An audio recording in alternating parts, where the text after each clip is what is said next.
കേരളത്തിലെ പ്രൈവറ്റ് ഹോസ്പിറ്റലുകൾക്ക് കർശന മാർഗനിർദ്ദേശങ്ങൾ നൽകി ഹൈക്കോടതി. ഈ നിർണായക ഉത്തരവിലെ വിവരങ്ങൾ കേരളത്തിലെ എല്ലാ മനുഷ്യരെയും അറിയിക്കണമെന്നും കോടതി പറഞ്ഞു. കാരണം കേരളത്തിലെ സ്വകാര്യ ആശുപത്രികൾ ആഗ്രഹിക്കുന്നത് നമ്മൾ ആരും ഈ വാർത്ത അറിയരുതെന്നാണ്. കോടതിയുടെ ഉത്തരവ് ഇങ്ങനെയാണ്: പണമില്ലെങ്കിലും രേഖകളില്ലെങ്കിലും അത്യാഹിത വിഭാഗത്തിൽ എത്തുന്ന എല്ലാ രോഗികൾക്കും ഉറപ്പായും ചികിത്സ നൽകണം. ഇവരുടെ ആരോഗ്യനില സ്റ്റേബിൾ ആക്കണം. ആശുപത്രിയുടെ റിസപ്ഷനിലും വെബ്സൈറ്റിലും എല്ലാ ചികിത്സാ നിരക്കുകളും എല്ലാവർക്കും കാണാവുന്ന തരത്തിൽ മലയാളത്തിലും ഇംഗ്ലീഷിലും പ്രദർശിപ്പിക്കണം. ഇതിലൂടെ ചെലവ് നേരത്തെ മനസ്സിലാക്കി നമുക്ക് ചികിത്സ നേടാം. ബില്ല് വരുമ്പോൾ തോന്നും പോലെ ക്യാഷ് കൂട്ടി വാങ്ങാൻ പറ്റില്ല. അങ്ങനെ ചെയ്താൽ നമുക്ക് പരാതി കൊടുക്കാം. ലഭ്യമായ സർവീസുകളും പാക്കേജ് നിരക്കുകളും ഡോക്ടർമാരുടെ ഫുൾ ഡീറ്റെയിൽസും എല്ലാവർക്കും കാണാവുന്ന തരത്തിൽ പ്രദർശിപ്പിക്കണം. ഡിസ്ചാർജ് ചെയ്യുമ്പോൾ എക്സ്റേ, ECG, സ്കാൻ റിപ്പോർട്ട് അങ്ങനെ എല്ലാ ഡോക്യുമെന്റ്സും രോഗിക്ക് നൽകണം.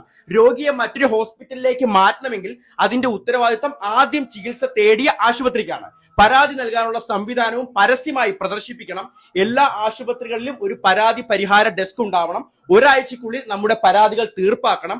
പ്രൈവറ്റ് ഹോസ്പിറ്റൽ മാനേജ്മെന്റ് അസോസിയേഷന്റെ അപ്പീൽ തള്ളിക്കൊണ്ടാണ് ഹൈക്കോടതിയുടെ ഈ നിർണായക ഉത്തരവ്. ഇത് നമ്മൾ ഓരോരുത്തരുടെയും അവകാശമാണ്.